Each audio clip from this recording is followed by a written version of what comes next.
we're going live. Hello everyone, it's Alex from Three Cross Magazine, and today I'm with Sam Hawke and Devin Madson. Sam has recently won an Aurealis award, and Devin Madson has been I'm sorry if I mess it up, self-published fantasy blog of number 4 finalist with We Ride the Storm. Hello guys, how do you feel? Hello. Hi everyone. Hi. And today I'm Good to be here. I'm with Timy from RockStalitBookAsylum, and she'll be helping me interviewing the Sam and Devin. Hello Timy, and let's start. Hi everyone.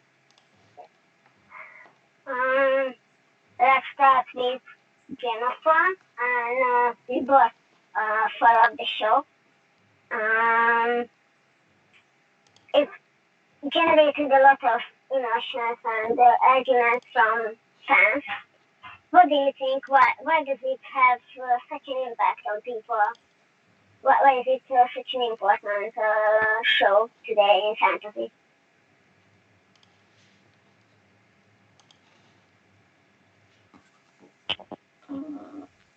I'm sorry, I'm cutting in and out. Yeah, could you hear that? Sorry, Timy, that was cutting in and out. I couldn't hear. I'm sorry. Yep. Oh, okay. So let's start again. Can you hear me now? Please. Yes. Please Okay. try Yes. again. Sorry. I'm sorry. Something went wrong with my microphone. Okay. This is the kind of day. So Game of Thrones, I know you both follow the show, and it generated a lot of emotions and arguments from fans.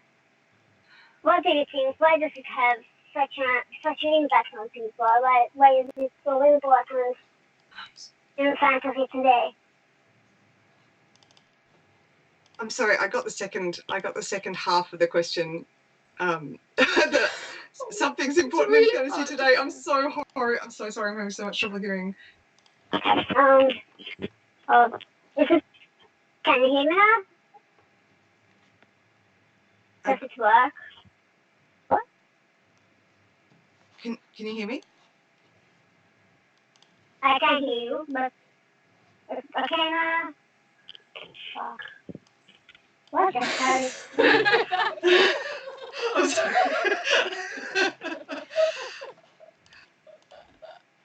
It's like everything's red. I'm sorry, I don't know what's wrong. Can you hear me? Or it's not working? I can hear. I can hear that now. Yeah. I can hear. Yeah, I can hear. I can't hear every word. It's just coming through a little bit in sort of chunks. Yeah, a bit glitchy. Me too. I'm sorry. So, Game of Thrones. Why do you think it has such an impact on people? Why does it generate so much emotions and arguments? The genre in general? Yeah. I think fantasy is very emotive for people because we are allowed to kind of put our own, because it's not actually a real place and a real time. And so it allows us to put a lot more of ourselves into the story than a lot of other genres. Allows us to take what we want from the story more so than from other genres. That's how I feel when I read anyway. I have more opportunity to put myself and take what I need from a story. Yeah, I agree. I think that there can be barriers by using our own direct experiences in stories, in that if you recognise things more directly, a place and people and a time, then there can be barriers based on expectations. Whereas if you set something in a way that encourages people to think is a different place. You can actually sometimes tell more honest truths through that story and allow people to kind of let go of preconceptions. So I think that might be partly why people can kind of lose themselves a bit in speculative fiction in a way that they perhaps can't so much in non-speculative genres. Yeah, I think that, and also in that of that it allows you to be really someone that you're not in real life as well as a reader. You know, it allows you to be something that you can never be.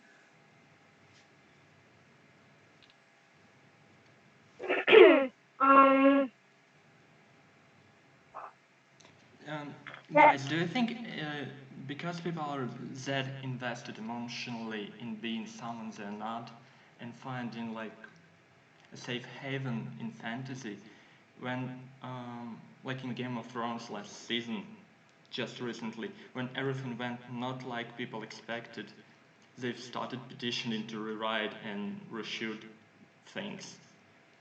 Is it because people are that emotionally invested, or because it's just the audience becomes too entitled?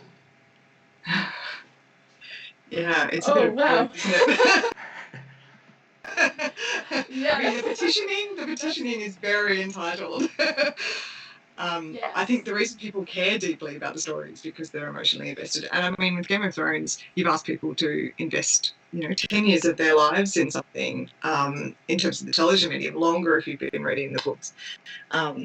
And so, of course, you're counting on people's engagement, you're using people's engagement, and then when they feel let down, it feels doubly awful because they've sunk so much time into it. But the question of whether you're entitled to feel things, and it's great that you feel things and react, whether it's in a positive or negative way. But the question of whether you're entitled to demand something different is a very different beast, I think. Even though it probably springs from the same place of caring really intensely, there's a real line between caring intensely and taking that step to try to demand something different from the creators. Yeah, that was a little bit intense, I have to say. All of the discussion coming off the back of the last season has been pretty heavy in that regard, that it is great that people care so much and are so invested in these characters, and especially for the people who have been reading the book since it came out, I think, for the first ago. But I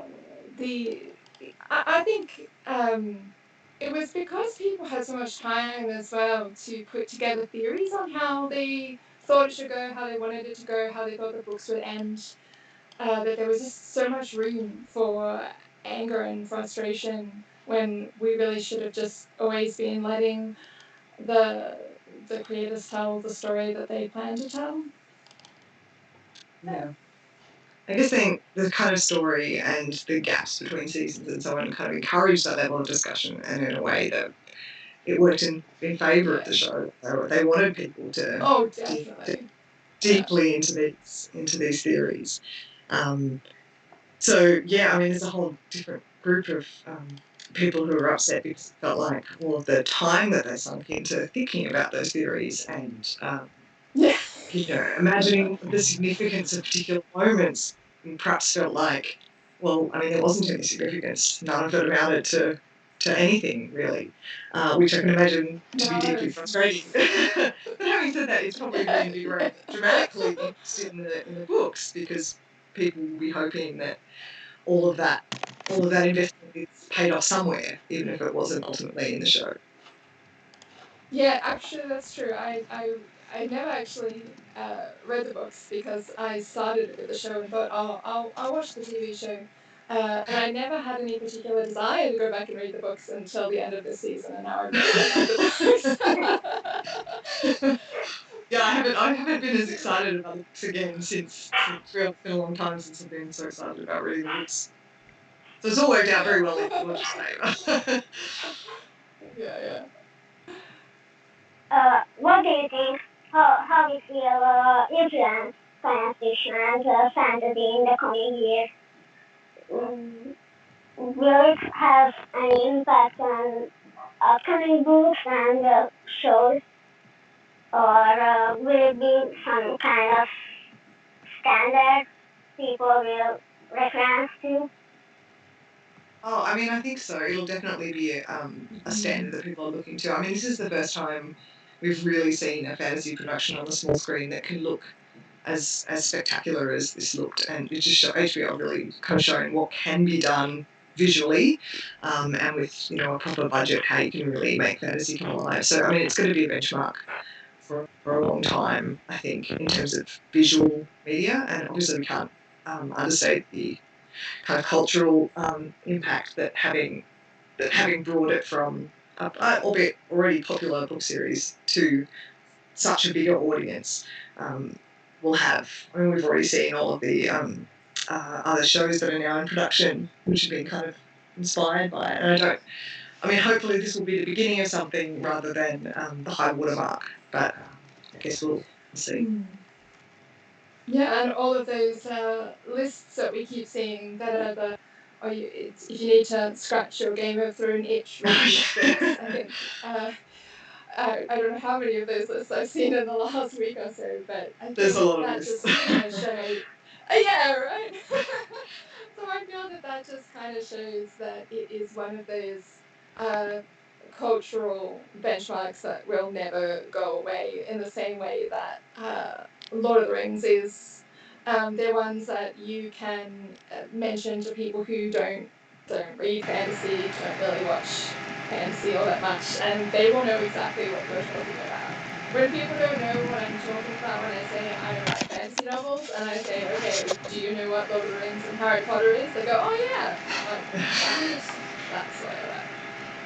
Yeah, it's nice to be able to refer to something more modern that's pitched at adults as well as a reference point, because when I don't really write anything like Tolkien, and Harry Potter's quite, although strictly speaking fantasy, is quite a different kind of fantasy to sort of adult epic stuff.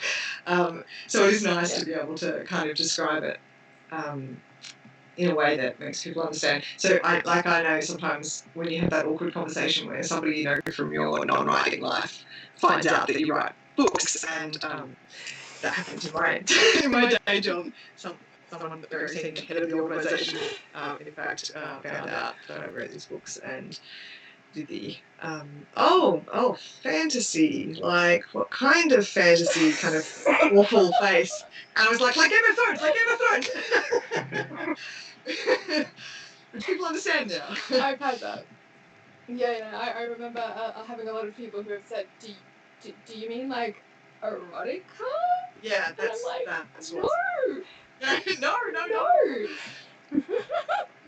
Yeah. It's quite awkward, I have to say. I'm sure most fantasy authors can say they've had one of those experiences before. Yeah. And it leads to the next question, because it's been brought up recently and quite a lot that women in fiction writing and fantasy, even if it's like grimdark fantasy, have been mislabeled as young adult or romance authors, or having this same conversation, having to prove that you're writing for adults. Why do you think it is happening, and when did it start? Yeah, I bet no one's ever asked a male writer who said they wrote fantasy. Exactly. What kind of fantasy? Yeah. I mean, it's always been a problem, hasn't it? I mean, that's why, writers used to use gender-neutral or male pseudonyms to kind of avoid that thing. I mean, the YA thing is quite a new development. Women used to pretend to be men in order to avoid that kind of dismissal, and there's quite a few prominent writers who are significant, especially from sort of the 70s and 80s, who now say they wish that they'd gone gender neutral because it definitely hurt their careers not to, which sucks, really. And now, you definitely see the YA thing. You don't often see male adult fantasy writers having their books miscategorized as YA, but it happens pretty regularly to women. Yeah, I mean, it's just part of the whole cultural problem we have with categorizing things that women do and things that men do as inherently different beasts, and trying to the sort of people who are looking at a woman's adult fantasy and assuming it's YA are usually the kind of people who don't like YA or think they don't like YA. So there's nothing, in fact, wrong with YA, and it's just a different category of book. It's not a lesser category of book. But the people who are making that error tend to think of it as a lesser category of book, so you have to see it as they're doing it as yeah, I mean, Devin obviously writes under a gender-neutral name. Yes, that's not actually my name, and that was a deliberate choice because I knew I was planning on publishing fantasy that was not the kind of fantasy that people tend to assume that women write. And in order to be taken seriously, I wanted to, know I wasn't going to hamper my career by having a fancy girly name on the cover of my book. So, and the fact that I had to have that, it was a really difficult decision to make ultimately, because it is really important to me that we, stretch that idea and challenge it. But at the same time, I didn't want to not have a career. Yeah. So it was my decision ultimately was to say, okay, well, I would rather have the career and challenge it from the position of having a career than sit my whole life in obscurity, saying, well, at least I kept my female name. But that's a decision that sadly every female author probably has to make, and I really wish it wasn't the case. What do you think? Is there any way to make these misconceptions go away? How can we change people's minds to not to so that they will accept female to write adult fantasy or grimdark, for example? Can we do something, or how can we educate people to accept female authors? I think it's a gradual thing, like all social change. I think it's just going to be one of those gradual things as we see more and more female authors, especially for me in the grimdark area, to be like, well, but look, all of these females are doing it and we're kicking butt, and that's really great. And you can point to so many and see that they are the ones making it onto lists of these are the books that you read when you need to scratch your GOT itch, and that is just amazing. And I think it's just a very slow, gradual thing of saying, yeah, well, they're there, don't ignore them. Yeah, it's a numbers game, isn't it, though? So the reason that people constantly say, oh, do women write fantasy, is because you still see this huge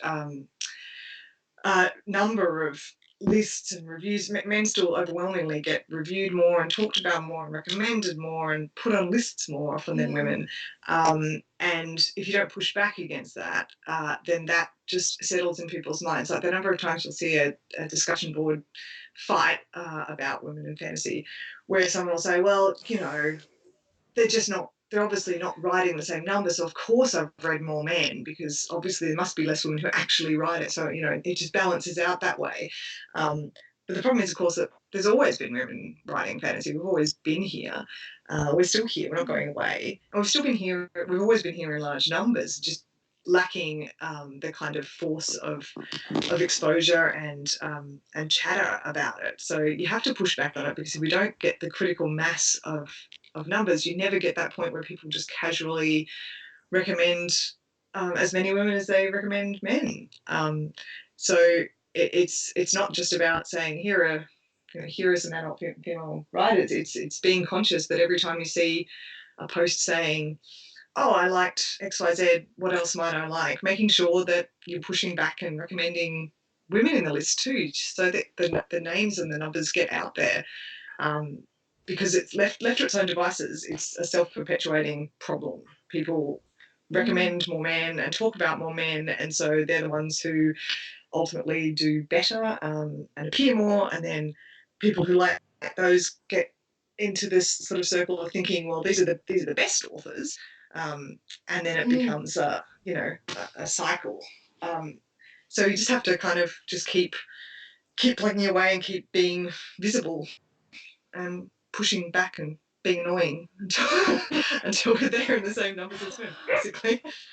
Luckily, I'm inherently sadly, annoying. So actually, having a gender neutral name actually makes that kind of harder too, doesn't it? So as much as it's a decision I made for my career, because we have got this situation when people put Devin Madson in a list, a lot of people assume I'm a guy. Oh yeah, So yeah, same. actually, I mean, I didn't have to make the call because my name is gender neutral anyway.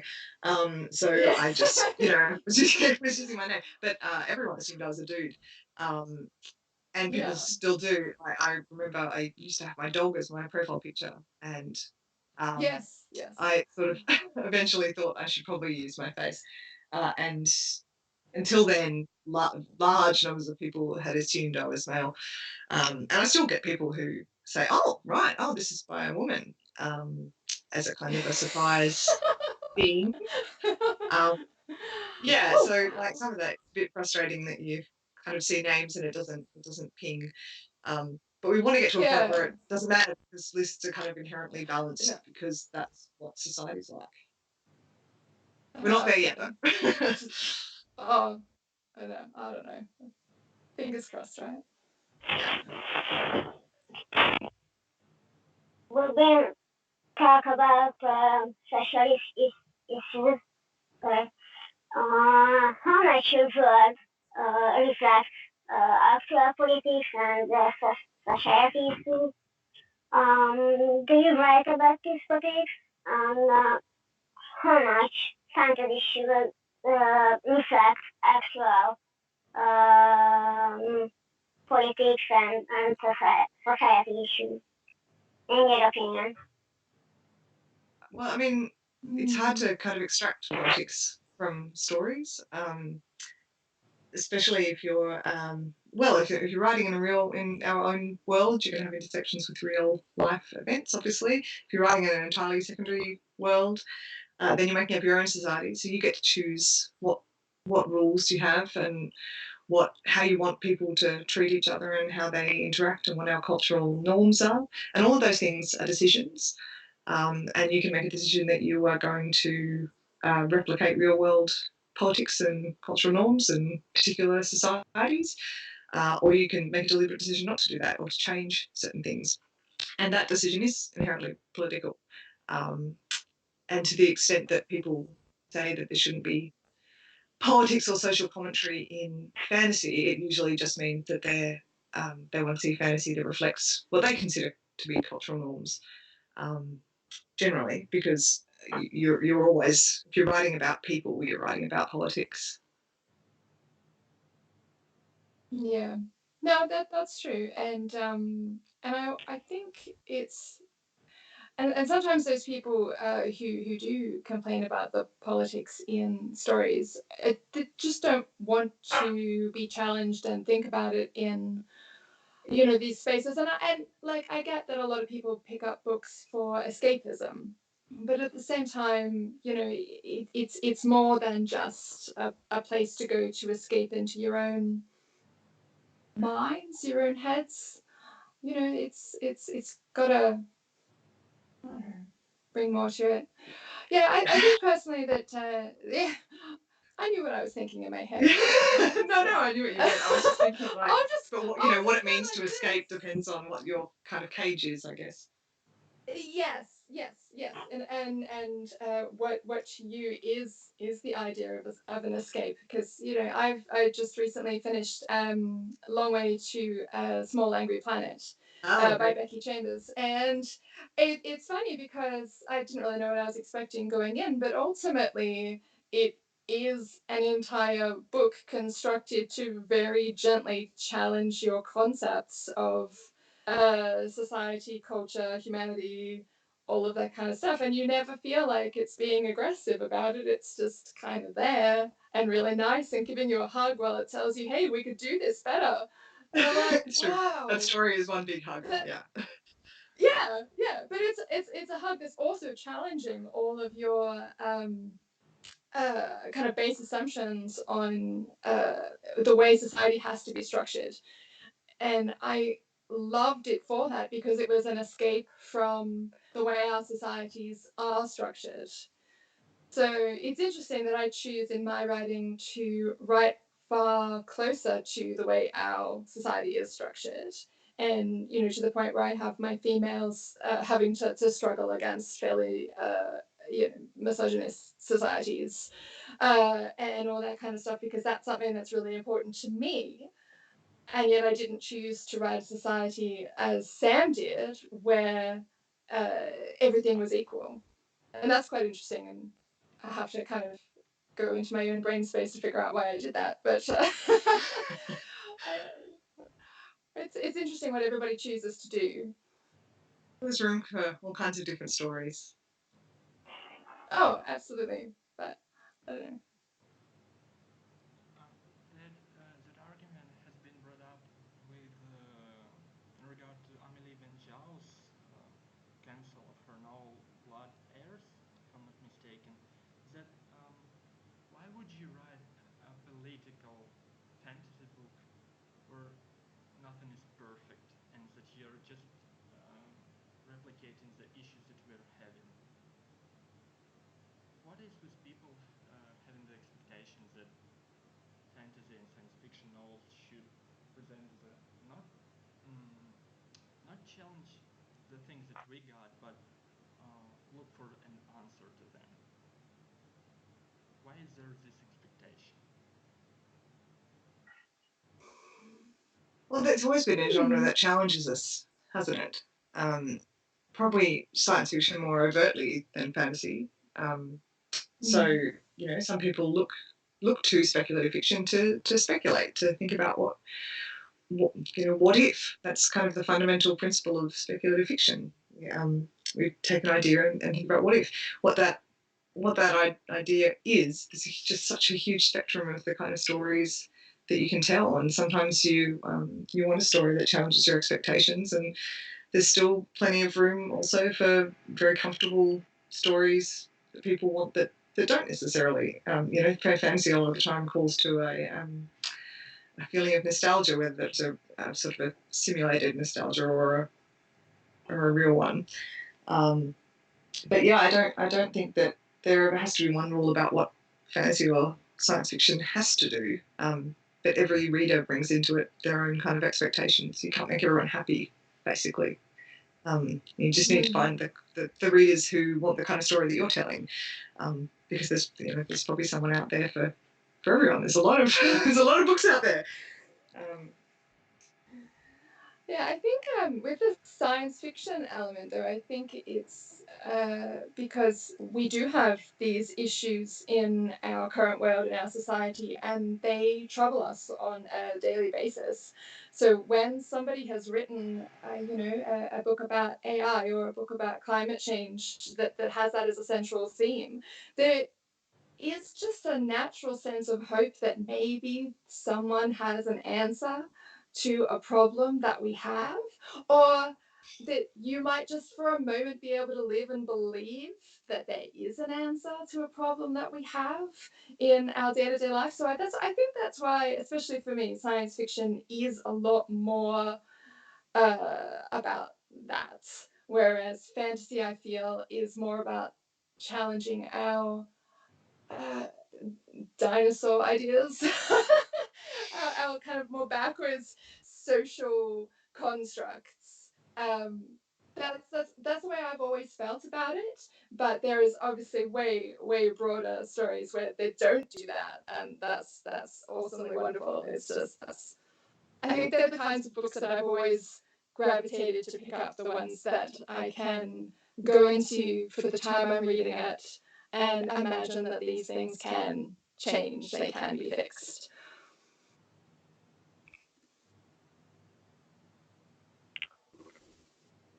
What do you think? Is there a line an author shouldn't cross when expressing their own views while writing science fiction or fantasy, I radical views, for example, or something like that. Is there such a line?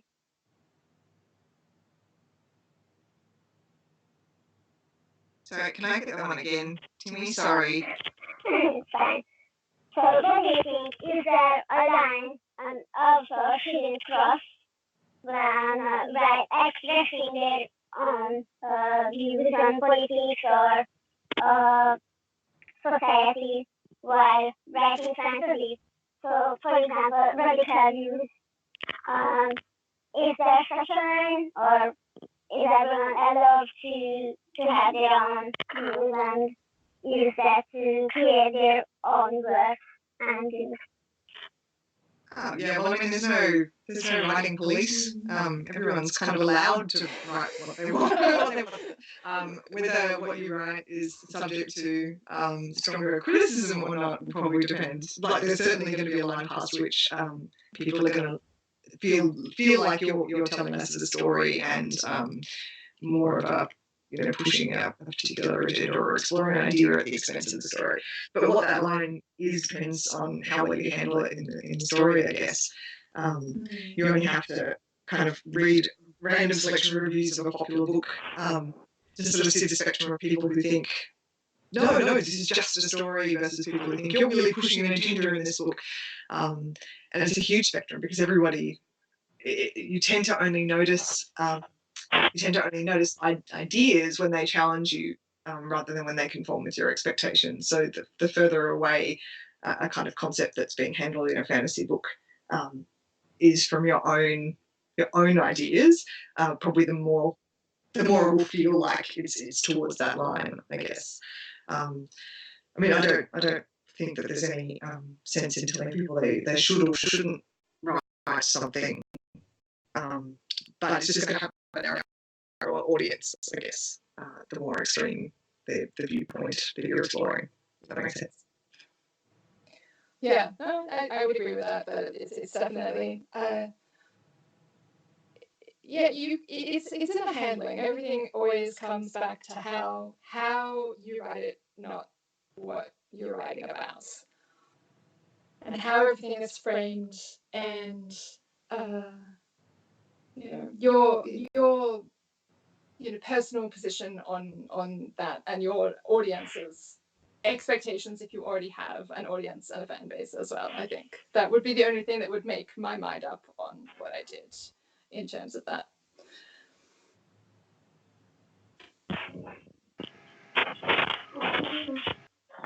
Let's change topic. Devin, you recently had a contract with an agent, and you are making the transition from self-publishing to traditional publishing. Was it a hard decision for you to make, or was it something you always wanted, but you just had the right time now?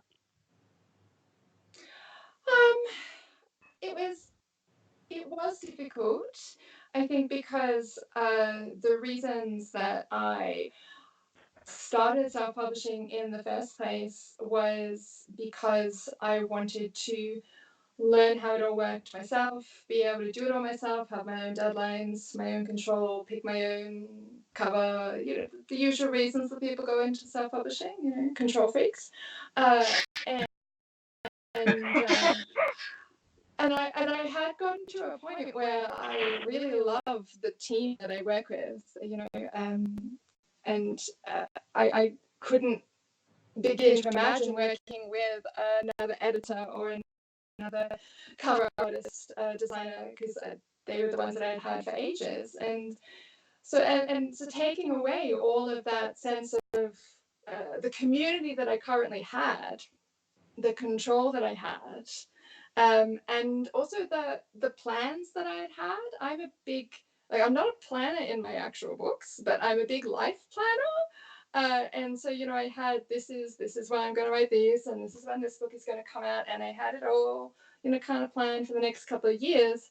And then here comes this spanner, and I was not immediately sure what to do. So it's very exciting. It was really, really exciting what happened, and I think Sam probably got lots and lots of screamy messages. I can't remember, but you probably did at the time. And it did, as much as it was like, wow, this is actually a thing that could happen. It was I had to really sit down and think about it, because it was going to change everything that I had imagined that the next few years of my life would look like. So you think it would just be a really quite simple thing, but it is a big life change, and so I did have to really consider it. Ultimately, obviously, decided to chuck it in to try for another community, but we'll see. Do you have any tips for authors who want to go to say? How can you contact agents, and what are the basic steps you have to make to get an agent and then a publishing contract? Well, I have absolutely no tips really to help people do it the way I did, because that's one of those kind of freak bolt of lightning things. It's, for me, it was just making sure I was doing the best work I could and putting out the best work I could, both the inside of the book and the cover and everything, because also getting readers interested in it is just as important as writing a good story. Being an active member of the community, I would say, is a really big one. But if you want actual tips on getting an agent, then I suggest you ask Sam. Do you guys like spreadsheets? I really like spreadsheets. So I'm what you might call an over planner when it comes to these things. So I procrastinated a very, very long time before actually querying an agent, like a ridiculous amount of time researching to avoid making any mistakes. I mean, the mistake I obviously fell victim to is, putting it off for a really long time. So, I have a lot of tips on getting agents. No, I mean, like, all of the information is available out on the internet.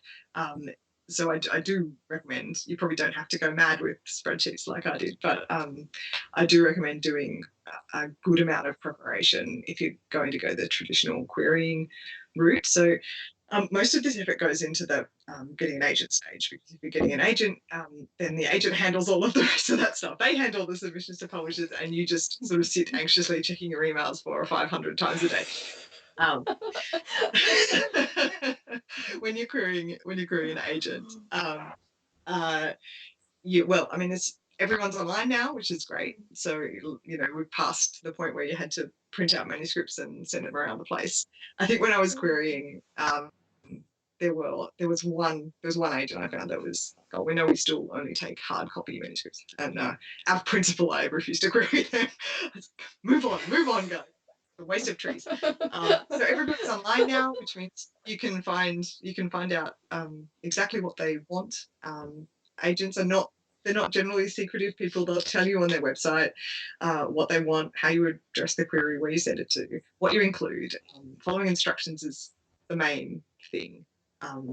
So I would just say, be professional, be the kind of person that agents want to work with, because that's what you're looking for. If you're looking for an agent, you're looking for a business partner for your career, hopefully. So you want to enter a long-term relationship with this person. You want to be the kind of person they want to work with. You want to be able to show them that you can follow instructions. And then ultimately you want your work, as Devin said, you want your work to be the best it can be, and put it out there. And don't be a dick, obviously. That's just a universal rule that I'll give as a tip for any circumstance. I like how it took probably the same, like 14 minutes when we talked with Ben Galley a month ago, and conclusion is that discussion, just don't be a dick to people. Yeah, because it's just good life advice. But I wanted to ask, would you stay with an agent that would suggest you to change your name for something gender neutral, because people would not be expecting to buy fantasy from a woman? Would such a beginning of a relationship with an agent work for you? Well, I mean, if you trust your agent, you take their advice. But having said that, like, it's always your career. So if they give you advice that you feel strongly the opposite way, then that's totally cool. I mean, my agent didn't know that I was a woman until we spoke on the phone. And then she just sort of asked me directly, do you want to go out? You know, I noticed that your online presence is at the moment gender neutral. Do you want to go out gender neutral, or are you happy for, you know, to use female pronouns? So my agent was certainly very collaborative about that. I don't think in this day and age there'd be many agents who have really super strong views on that, because the landscape is changing, and ultimately, you know, I don't think there's anyone who'd say you're not going to have a career just because your name is feminine. I think that would bother me to that extent, if it was you're not likely to have a career unless you change your name.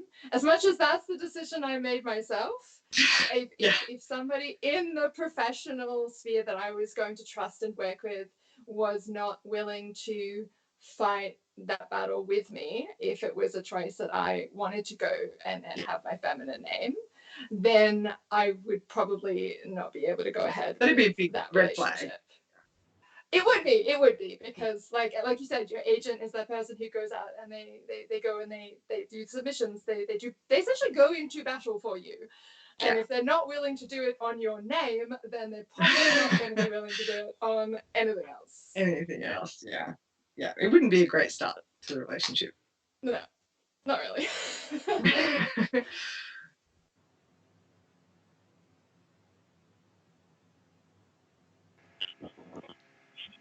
So having a good relationship with your agent is an important thing, obviously.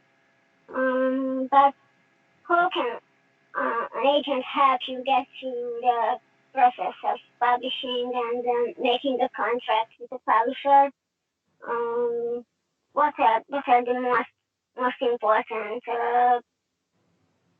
things you have to work on with your agent? I mean, it probably depends on what's happening. So, I mean, Devin and I have the same agent, so obviously she is going to act in a sort of similar fashion. But it sort of depends on what the challenge is for me. So, a lot of the time, my agent does a lot of like talking me off the ledge. In the sense that when I'm sort of panicking. Yeah, shout out to Julie. Yeah. Hi, Julie. Hi, Julie. I like to, when someone asks me a question like this and it's a like online visual thing, there's a GIF I like to use, which is the little hysterical kid floating in the water, panicking and holding onto this rope with his feet flapping everywhere, and then an adult comes along and just like stands him up, and the water's only about knee high. That's the GIF I always share when I try to explain my relationship with Julie, because a lot of the time she is, you know, calming me down when I'm, you know, panicking about things. And yeah, like Dev said, going into bat for you, and just, you know, knowing the ins and outs of publishing, because the contacts that agents have from their work over the years are so invaluable. And, you know, Dev and I are right at the other side of the world from the places that we're getting published in. And that does make a difference. Like, I didn't have any kind of community or online presence really before I started querying, so I didn't know anybody.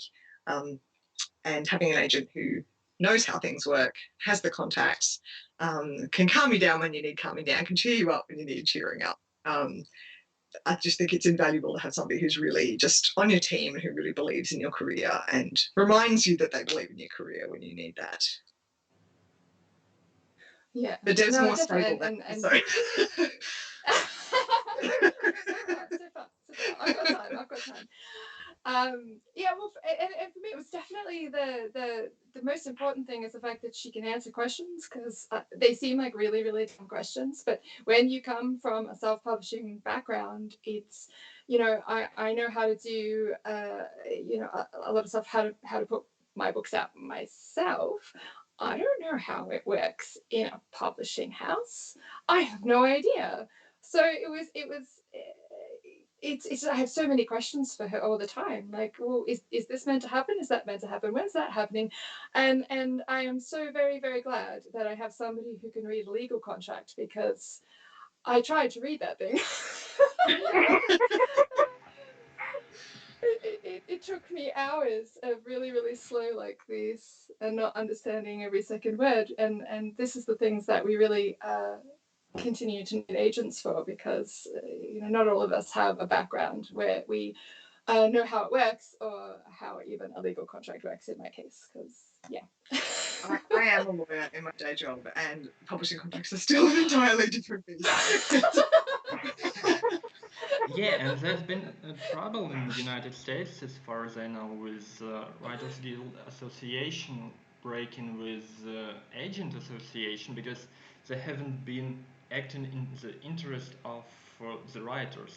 They've been more interested in negotiating those contracts that writers, the major part of writers, don't care or don't understand, and the agents have been negotiating in their interest. The fee packages, the interest rates, everything. And the guild has protected the writers. But if you're not a US based writer and you haven't been in a guild, basically, how do you think authors can protect themselves from people who are not working in their interest, especially someone who you need to trust as much as you trust your agent? Well, I mean, the first step is always being really careful about who you go into business with in the first place. So I was joking about spreadsheets before, but it is actually really important to do your research on people, and making sure that you are dealing with a reputable person, and making sure that you're protecting yourself with proper records of arrangements. So there's been a few, as you say, high-profile issues lately with some agents, as it has been largely in the States, which I'm less experienced in, because my agent's in the UK, and obviously we're down here in Australia. But the principles are kind of the same. An agent is always acting, or supposed to be acting, in your best interests. But obviously you're vulnerable to that.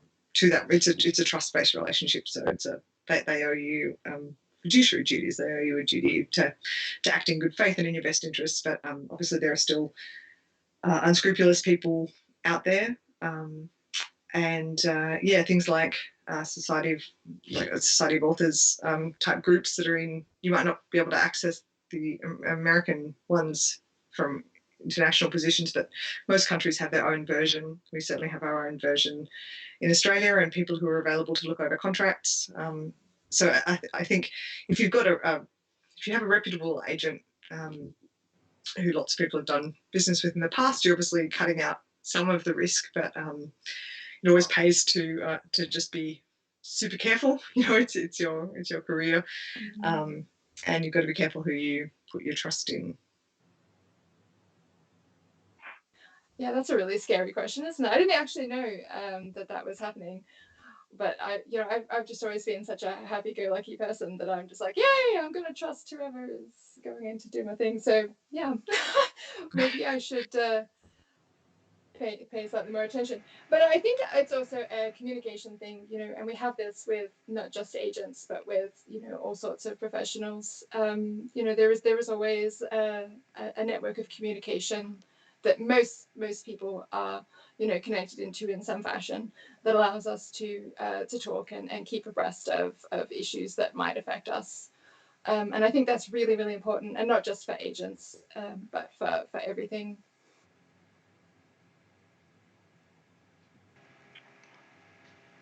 So it sounds like it's mostly a US uh, state's problem, because they have like 4 big companies, agent companies, who are monopolizing everything. Because I don't see something like that happening in UK or Australia or Europe. So maybe it's just one of those things like the whole cancellation culture in US young adult fantasy community. Something to do with their cultural climate. Could also be a corporation idea, you know, if you've got lots of smaller groups of individual agents or, you know, pairs of agents, they're probably less likely to act out of their author's interest. I don't really know enough about it. I'm going to warn you in advance.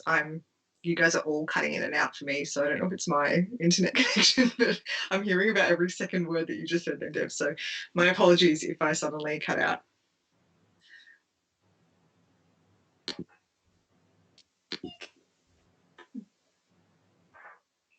Can you tell us a bit about your future plans? Can we have insider information? For example, can you know something about when Red Stone will be published? Maybe. The information I am not allowed to give, I am afraid. Yes. I am, sadly. We're always trying to sneak some secrets and to make authors leak them here, because we had a situation where R.J. Barker's agents had to contact us after he spilled a lot about the bone chips, if I remember correctly. Oh, bad RJ. Like 6 months in advance. So we're working in this direction, so be advised. Well, you need to get us drunk first. Yeah. It's a bit too That's early why on our they side. called it night. It's a bit early on your side. It's prime 1 o'clock right here.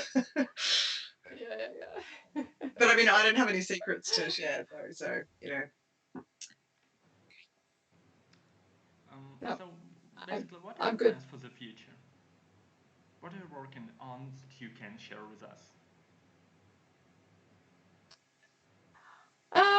For me, well, I am just continuing to write the rest of the Reborn Empire. So I am currently working on book 3, which is currently titled We Sing for Blood. And then I'll move on to working on the 4th one. That's about all I'm doing. I mean, I'm working on an audio drama that fits in between the first trilogy and the series as well, and a few other little bits and pieces, but mostly just the books and re-edits and such like. And I am trying to write the sequel to City of Lies, which, as you may or may not know, I wrote one, and the publishers weren't happy with it, so I am basically starting from scratch, writing a new sequel. So that's kind of getting that sorted and outlined is my current project, which is not very secretive or exciting, but it won't be out now until the end of next year to allow me time to, write it.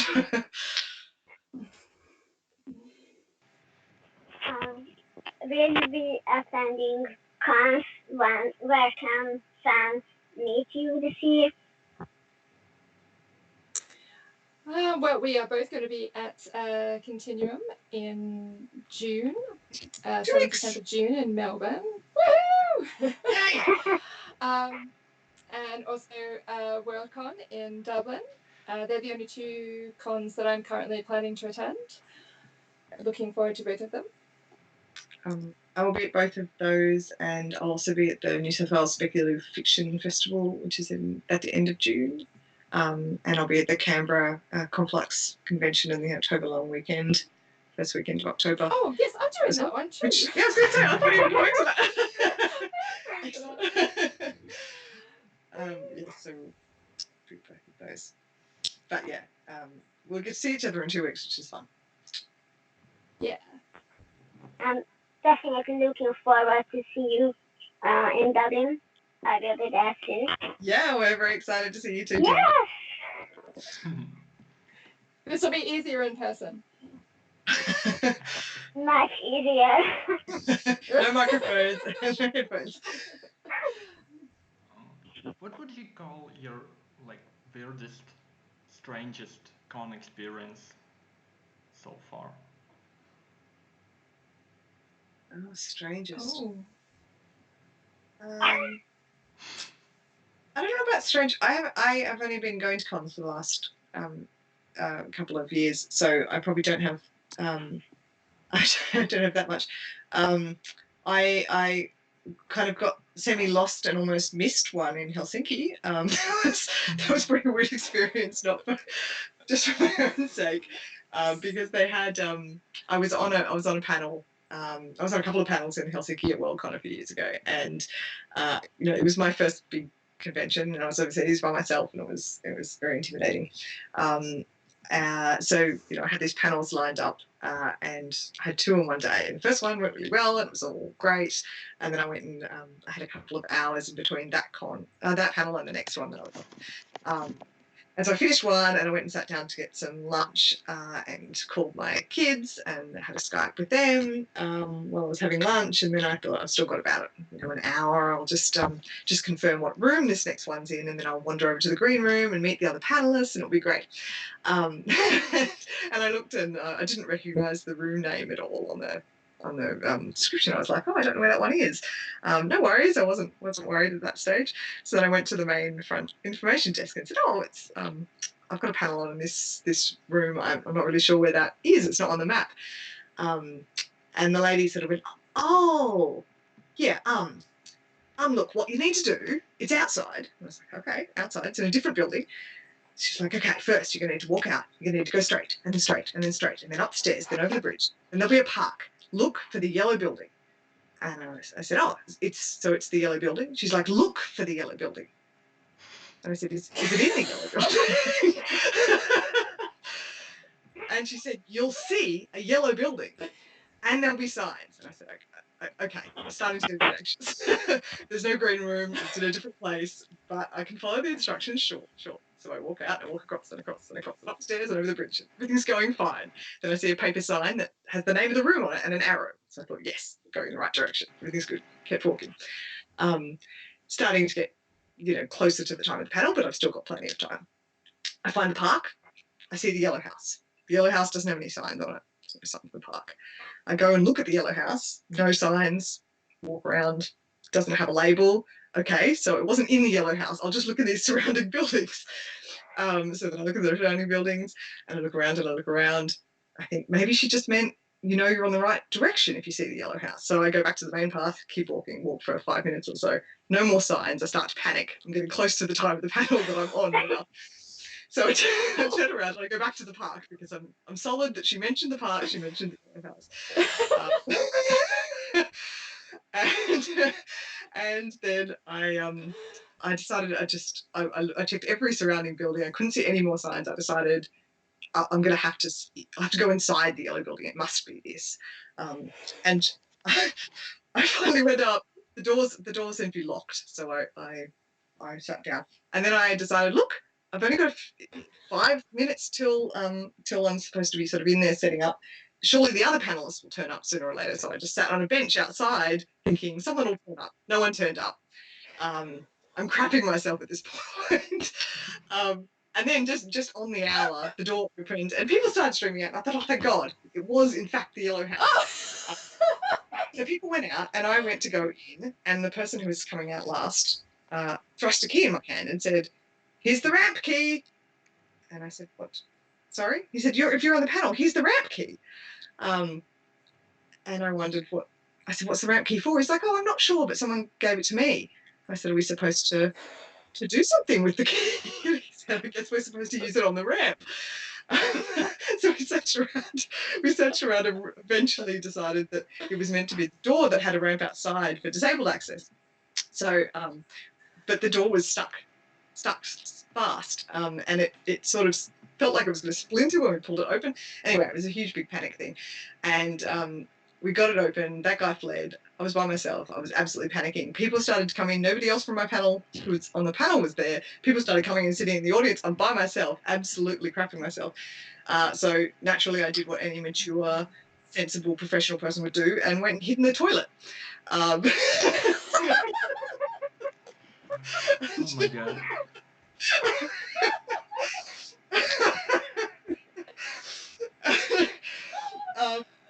My plan being I would just stay in there forever if I had to.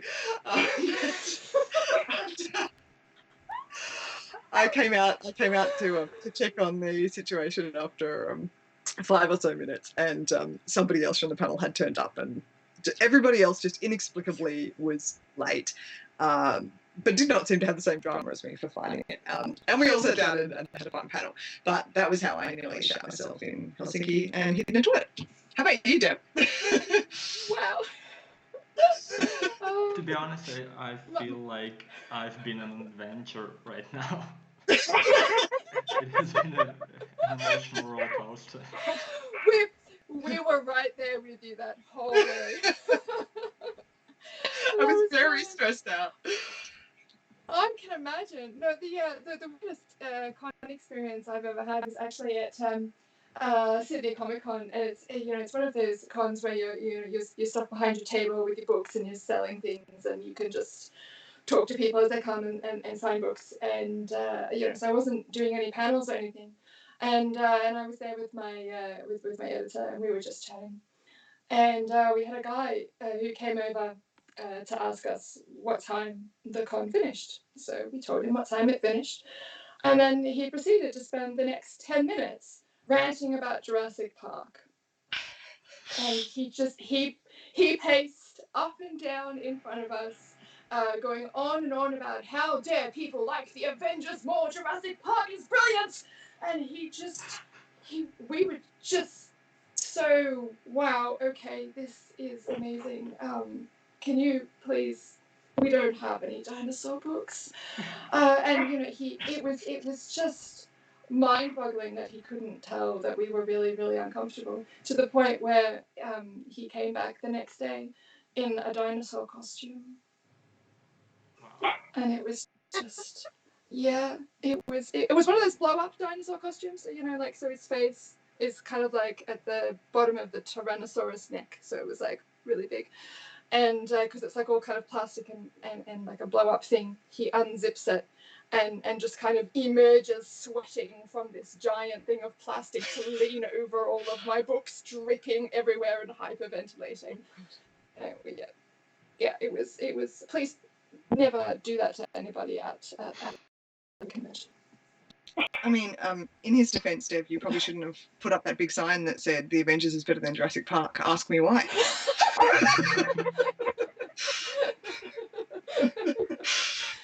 Yeah, people are weird. Nice. I'll remember that one for next time.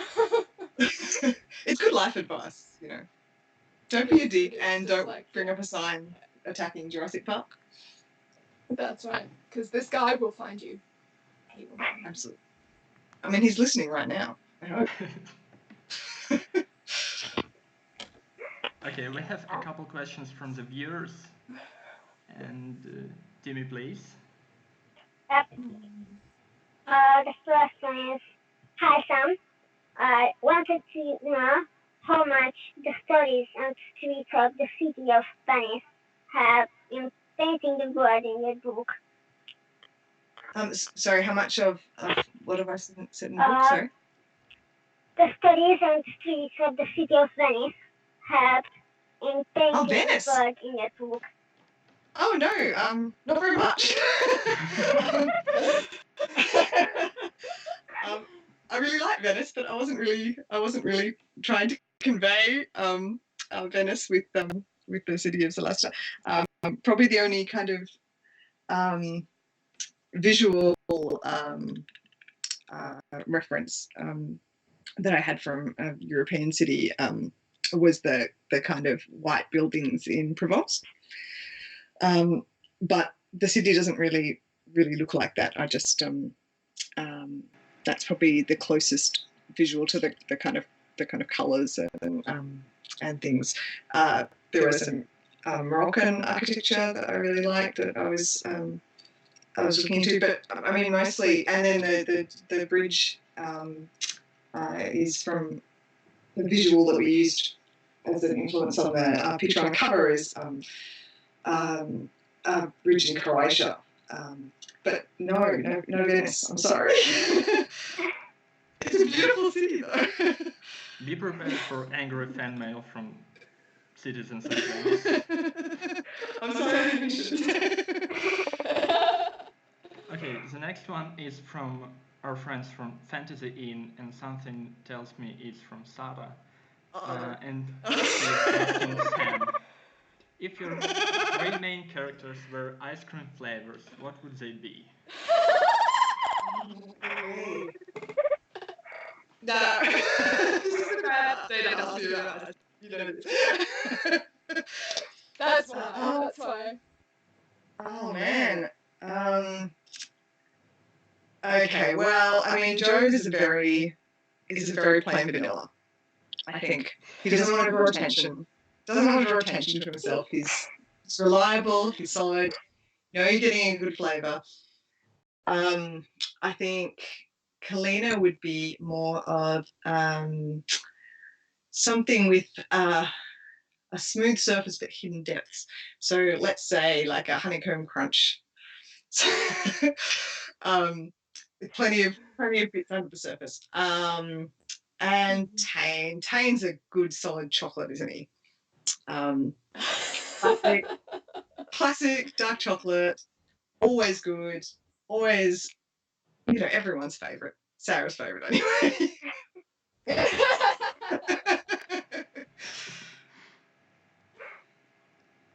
Okay, next question for both of you.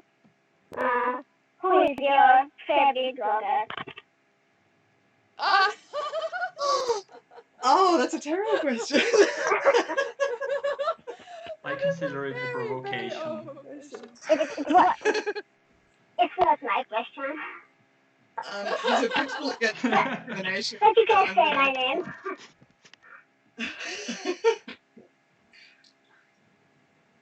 I could never pick a favourite blogger. We have so many blogger friends, all of whom are wonderful. Yes. And all of whom we owe many a debt for their wonderful and enthusiastic championing of our books. And just we've just developed great friendships with a whole bunch of really wonderful people who just put in so much of their own time and effort and energy into helping authors get the word out. And I mean, that's really the way that the lifeblood of our promotion is people talking about our books, people who love them talking about them. And I certainly have, and I know Dev has as well, just been so fortunate with having really wonderful bloggers pick up and love our books and really shout through talks about them. So we're kind of incredibly grateful for that. And so, yeah, no, I've just drowned you all in sincerity now. Sorry. Yeah, we can't do better than that. It's just everybody who has ever picked up and loved and recommended our books gets a gold star from us. Another one is, what's your favorite underappreciated novel?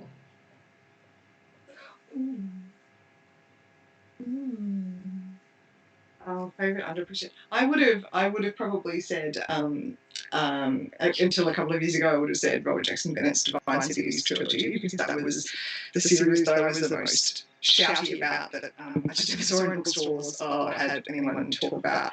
But that's not really true anymore. You know, it's seriously so now I'll go back in time and say my favorite underappreciated book is Wizard of the Pigeons, which is a Megan and Tom book.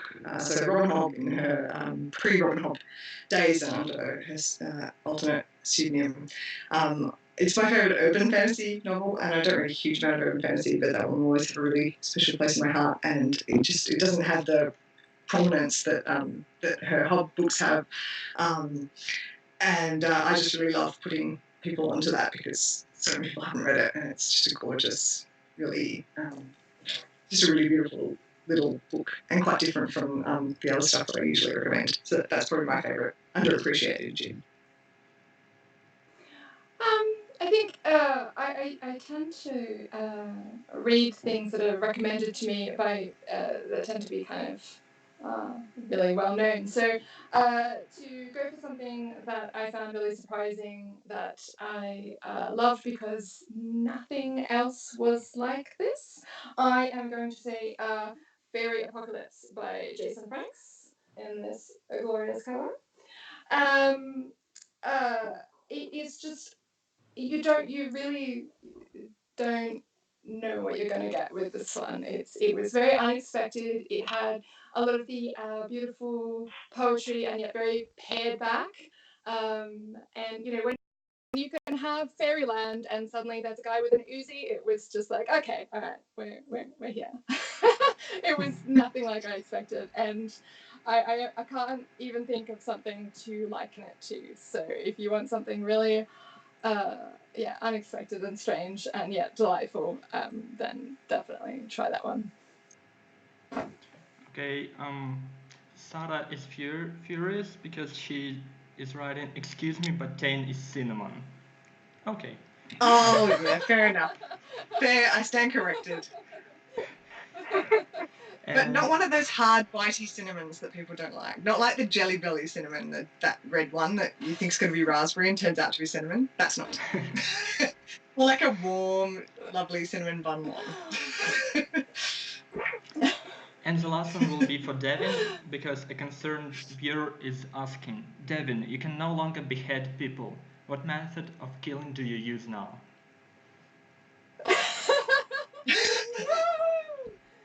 And I can't steal poisoning because that's Sam's thing. So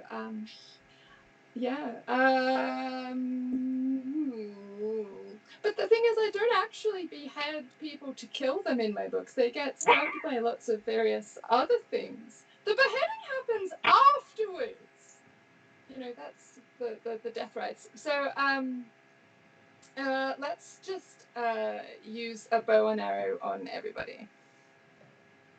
Right through here. There we go. I don't know. Nice and simple.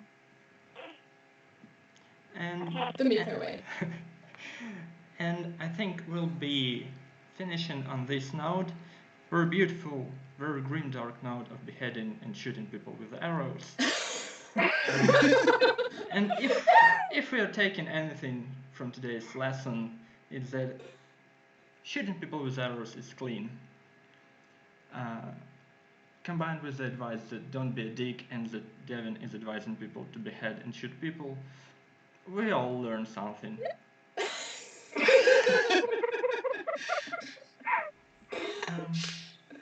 I'm very grateful to Sam and to Devin for coming today and talking to us, and I'm grateful to Timy for helping me host this whole thing, and I'm extremely grateful for you guys.